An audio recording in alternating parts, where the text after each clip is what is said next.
helicopters ang inilalako ng Indian government sa Pilipinas. Naniniwala si Pangulong Ferdinand Marcos Jr. na makatutulong ito sa rescue at humanitarian efforts ng Philippine Coast Guard tuwing may kalamidad.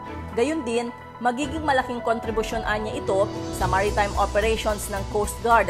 Sa pagbisita ni Indian Ambassador to the Philippines, Shambhu Kumaran, binanggit nito na nag-uusap na ang kanilang pamahalaan at ang Department of Transportation kasama ang Philippine Coast Guard para sa posibleng pagsusupply ng mga helicopter. Ayon kay Kumaran, interesado ang PCG at sa katunayan ay sinubukan na itong paliparin ang helicopters.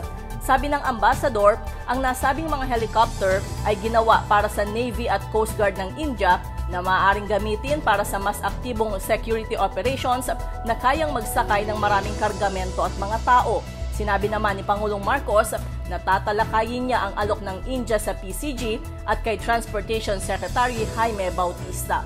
Para sa MBC Network News, ito si Lef Narciso, tuloy-tuloy sa pagbabalita, tuloy-tuloy sa serbisyo, sama-sama tayo Pilipino.